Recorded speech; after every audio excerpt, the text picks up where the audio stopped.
This is the fourth and last part in my video series about creating an online game with Unity where players have to cheat to win.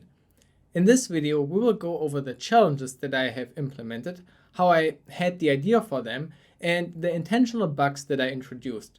We will also have a look at how some of the players have solved the challenges. So if you are interested in playing the game yourself, don't watch this video, it's full of spoilers. If you are a game developer or played the game already, then go ahead and enjoy.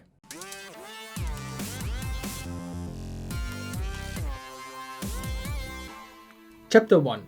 Level Design. The game is called Maze because the map is a maze. The idea of a maze popped in my head very early. That's because there's this movie series called The Maze Runner, which is not the greatest movie, but I really enjoy kids or teenage movies where they are real badass. And the premise, which is not really a spoiler, it's right there at the start in the movie, is that the main protagonist arrives in the middle of a huge maze. And there they have grass and trees and can live, and they are safe. But entering the actual maze, this is where it gets mysterious. And I think that's also an awesome premise for a game, and it fits well with the players exploring a mysterious maze that contains challenges which players have to solve. So yeah, I wanted to make a maze. Here I even have some early drawings of a maze I made in a notebook. It even has some notes about possible challenges that I thought about up to this point. But these drawings were not done at the start of the project. I started to think about challenges and the maze itself after I already implemented the basic multiplayer networking features. This again highlights what I talked about in the very first part. I'm not concerned with planning every detail beforehand. I allow my creativity to flow and just come up with ideas while working on other parts. Also, making hacking challenges requires you to understand the technical aspects very well. And because I was so inexperienced at the start, I first wanted to implement this basic multiplayer features to see where would be a good place to implement a challenge. Basically, where would it make sense to allow cheating? So I drew this maze by hand, but realized quickly this would take ages to make in Unity. Place every wall by hand, oof. But look, the real maze is even bigger than this. Well, I wrote a Unity editor helper tool to draw a maze for me. So I looked up maze drawing algorithms and found this cool site that visualizes a few different ones. I just had fun looking at different strategies there are, and then I just picked one. I think it was the easiest one. Anyway, I first implemented it in Python as a test.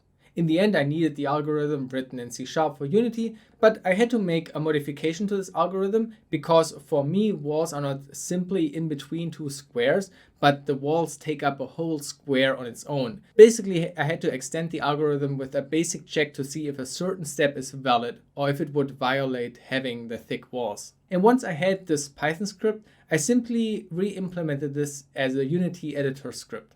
I simply Googled for how to write your own Unity tool and programmatically place game objects in the scene. I obviously also had to prepare those game objects I wanted to place, so I created a few prefabs of wall pieces. Initially I was not sure which model to use from Cinti, but in the end I found the walls from the bank in the Ace pack to be kinda cool and clean, and stacked two of them on top. Here's a single square with paths all around, but this here for example is a piece where other pieces can connect on each side.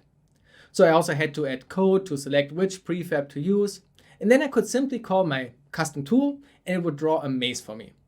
I of course had to fix some bugs with alignments of walls, and it's still not super perfect, but good enough. Then I deleted a few pieces in the center to make the spawn point and started to make space in the corners of the maze as well where I wanted to place some challenges. And that's basically how the maze was created. Chapter 5. Player Character Design.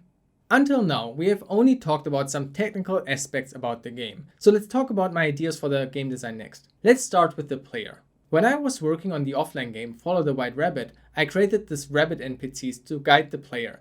And I don't know why I didn't come up with this idea earlier, but why not let the rabbit be the player? Be the white rabbit yourself. It's such a simple idea, but I think it makes perfect sense and made me very happy when I thought of that. When I introduced this game in the first episode of the Devlogs, I said that the goal is to become the mysterious white rabbit. So you start out with a different look, and from solving challenges you become the mystical creature. That was actually not the plan at the start. I simply thought that it would be cool to play as the White Rabbit. The feature to unlock different skins and change your appearance is something that came fairly late in the development. I think that's another good example to see how an idea evolved and grows over time. I didn't start out with a big plan, an idea for a background story. At first there was just a bunny, but over time when playing the first proof of concept, the creativity came about. Chapter 3. Soft release. I was very scared of releasing this game if it would be able to handle the players. It's a competition, and if the server wouldn't handle it, it would be very frustrating for them. So I actually made a soft launch. In the first game, Follow the White Rabbit, there was a hidden texture containing the URL to the game. It was also visible in-game behind the house as a poster or so if you managed to solve the second flag. This way, only very few players slowly trickled into the game. This also gave me some time to fix a few more bugs and add a few features.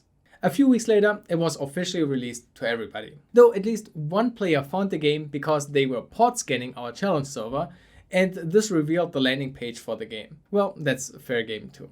Chapter 4. Tower Challenge. The first easy challenge I thought about doesn't include a lot of hacking and builds upon the first game hacking challenge I made. In one corner of the maze, I created a tower and made sure it's visible from the spawn. You can basically just walk there and climb all the way up to the top where you can find a chest that gives you the flag. There's one small issue though. There's a fence in the starting area preventing you to actually entering the maze.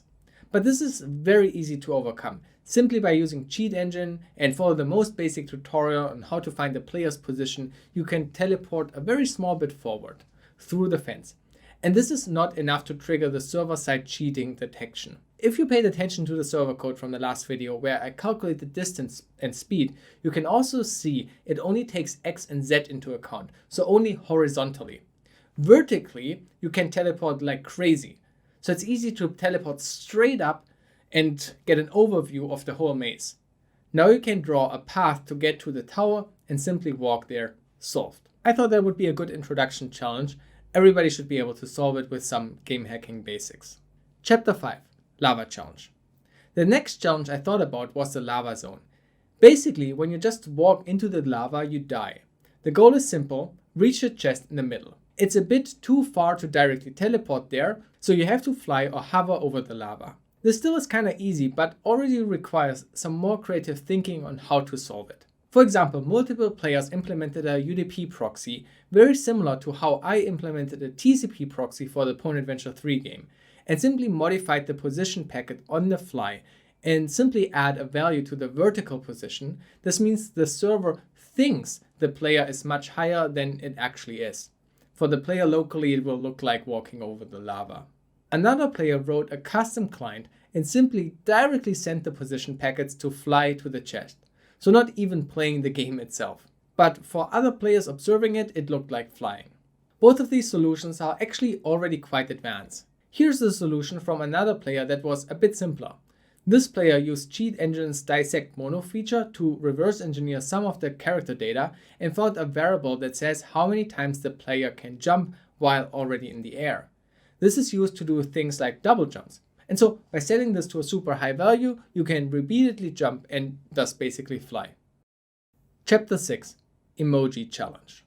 In the first version of the game, when I shared it with other organizers of our hacking competition, I didn't have emojis yet. I thought about it because I bought an effects asset that had emojis, but it was already enough work. But a feedback I got was to have a bit more interaction between players, and I wanted that too. So I did implement emojis. But I also combined this with the unlocks, so that when you discover areas or solve challenges, you unlock more emojis that you can use. And so the emoji bar slowly fills up. But besides these emojis, there are a few secret emojis. And there's one particular emoji. If you manage to trigger that, you get a flag for it. Now, trigger obviously means to make it so that other players see it too. So you have to figure out how the client sends to the server which emoji is supposed to be shown, and then modify it to show the secret emoji instead. Let's check out how players solve this.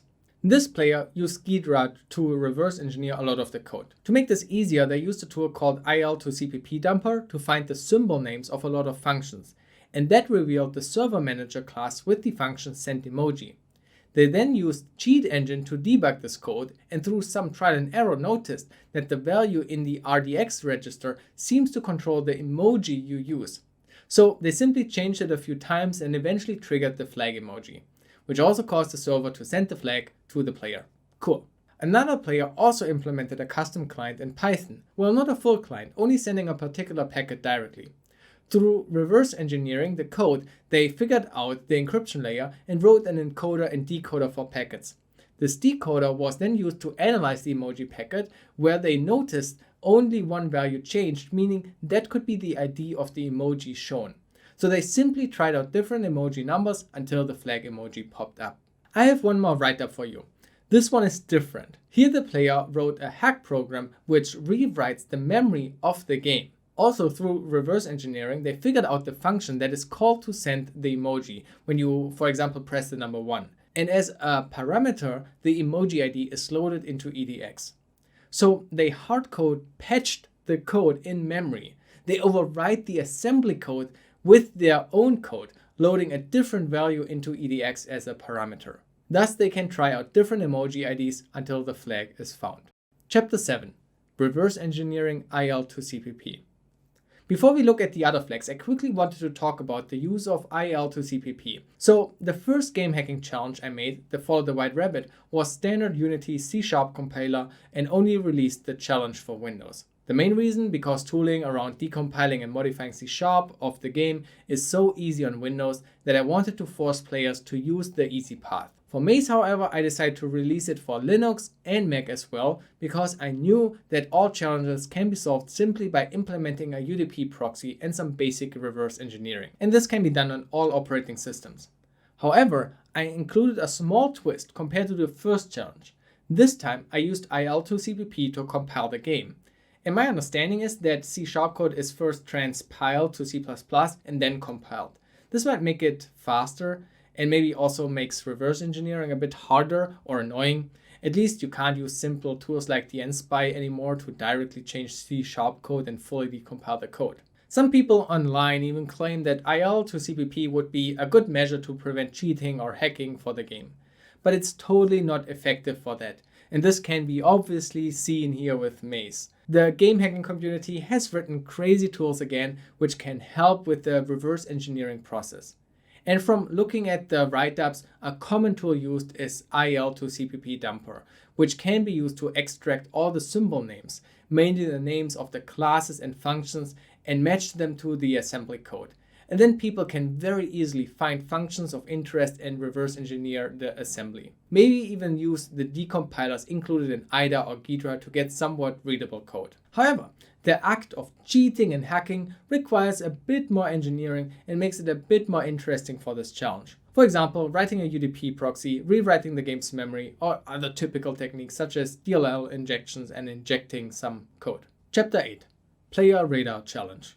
So this challenge was the most confusing to players. I thought so much about how I could title or describe it that it doesn't give away the solution, but the direction is clear, and still failed. The description said there are rumors of a player who found a secret place and walks in a weird pattern. A radar map could be useful. When I thought about radar map, I had a radar hack in mind, like seeing other players on the map that you shouldn't be able to see. But I didn't just want to hide a player somewhere to find, because you could accidentally find it and it wouldn't be super different to the tower challenge. I wanted that players actually write a cheat where they can see other players on the map.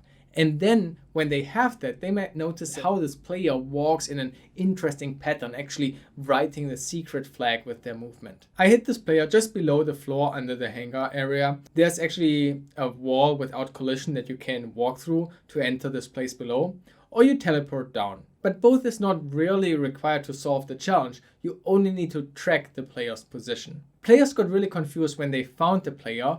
There was also a chest and didn't get the flag automatically. I tried to indicate with an opened non-glowing chest that they are in the correct place, because the chest and flag was used in other areas, but it's not quite the solution yet. Anyway, let's look at the write-ups. The first solution here is from a player who wrote the hack tool to rewrite the memory for the emoji challenge. But this time they read from the game's process memory. Through reverse engineering or even cheat engine, they somehow found the coordinates from the hidden player and then directly draw it with SDL on a window. The next one is a solution we haven't talked about yet, and this is directly hooking the code and even doing that on Linux.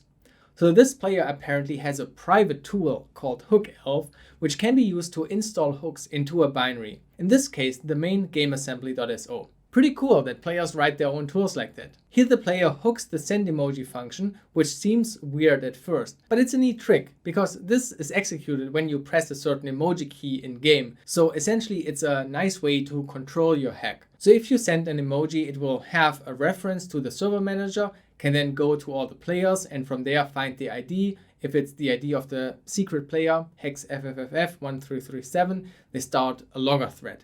This thread simply runs in an endless loop, always getting the player's position and writing it to a file. In the end, you have a big log file with player position and you can draw the positions on an image. Now, the next write-up is interesting. So this player clearly is an experienced game hacker. First, they used a tool called Ninja Ripper to extract the map of the game, render it in Blender and take a top view screenshot. This way they got a whole map like this. They also wrote a proxy to decode and analyze the packets, which allows them to see all players' position. This person also indicated that this was not hard because they have done something similar for CSGO Mobile, linking a YouTube video. There you go, how cool is that? And look at this awesome tool they wrote. You have the whole map, the flag is drawn by the secret player, and you see other players walking around, and you see even your own radar, like in CSGO. Stuff like this just is awesome. But yeah, if you can read memory or decode the packets, you always somehow want to get the player's position, log them and draw them. Cool. Chapter 9, Maze Runner. Now let's get to what I imagine to be the hardest challenge. At least when I compared to the others, but I quickly learned that it's actually not that hard.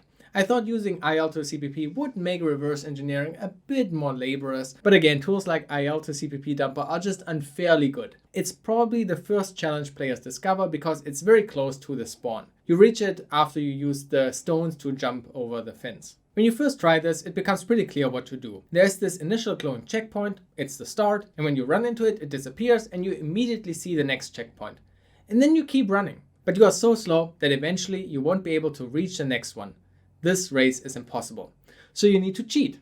I thought you would really have to write a custom client, hardcode the path and just send the position packets faster. But apparently it was super easy to simply find the speed variable of the bunny, increase that and then just run the race.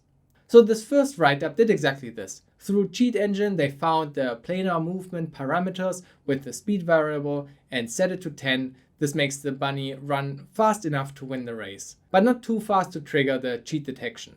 And so this is a bit easier than I hoped it would be, but oh well, it is what it is. While finding the speed variable is one way, you can also do it differently. And this player's solution is quite creative. So they use DLL injection to inject this code here, and this snippet reads the player's coordinates twice, with a short time sleep in between. Now these two coordinates have a small difference, right? The player moved a bit forward, for example. So then the boost factor is used to make this difference larger, move the player further than the player was. This effectively gives you also a speed hack. Super hacky and dirty, but it works. It's a speed hack without directly modifying the speed variable. Now, let's look at a write-up of a player who did what I thought would be the intended solution, using a proxy or custom client to run the race very fast. So this player first teleported up and got an overview of the checkpoints in the race. So now they know the path they have to run. By sniffing and decoding or decrypting the packets, they logged all the coordinates of the player walking through the racetrack, which gives them a sequence of coordinates to run the race. After that, they wrote a script to loop over all the coordinates and simply send them very fast. And they won the race in under 5 seconds. What the fuck? Didn't I implement a speed hack detection? That shouldn't be possible. Chapter 10, Elite Maze Runner. So I'm not sure if it was exactly this player who did it first, but yes, that happened. Some players solved it in under 5 seconds, and I had no idea how. I implemented a speed and distance check that should prevent that. You could definitely optimize the path, but there is a limit. How is 5 seconds possible? So I looked into my server code again, and I noticed I did implement that bug on purpose. I just forgot about it. So when calculating the speed, I use a time, and the time is taken from the player packet, which means the player controls the time. If a player simply always increases the time enough, the server will never complain about the speed. I completely forgot about that. And so after realizing this, I thought it made sense to have a second challenge, and this became the Elite Maze Runner. I also implemented a shitty high score board that shows the fastest player's time, and it achieved what I was hoping it would achieve. Players started to really optimize their hacks to be faster than the others. That's so awesome. And I've seen some crazy tools how players try to optimize their run. Look at this one. They made a program to navigate the map and draw a path, including the distance checks, which still applies. You can't just directly teleport to the goal, you still can only move up to the distance check per packet. So with this, they can try to draw the most efficient path to the goal and then let it run this path. Insane. I love it so much. To me, as a challenge author who obviously spent countless of hours making this game, it's the most amazing thing to see how players have spent countless hours optimizing their hacks. Beautiful. Chapter 11. Open source. When this video is released, I don't know if I have open sourced the server already. I definitely want to share it at some point because I think our server might be taken down eventually. Or you simply want to play with a better performance server or with your friends. But I told myself I will only release if somebody else creates a private server based on reverse engineering the protocol. I think it would be so awesome to have 2 alternative servers for this game. I don't think it needs to implement all the bugs too, but as long as there is basic functionality, that would be awesome. You could even add your own challenges, for example, get a flag for walking outside of the border of the maze, or hide and seek, or something like that. Anyway, so maybe there's already a server, or maybe not, we will see. Regarding the client, unfortunately, I cannot open source the Unity project. The issue is that I bought assets from the asset store and the license obviously forbids that. I could share my C# code for various things, like the maze generator, but to be honest, that code is so bad, nobody should ever implement something based on that. Actually, I would make the world worse by open sourcing it. Chapter 12. Conclusion. I'm so happy that I decided to learn the basics of game development. Game dev is really fun and I enjoyed making those games.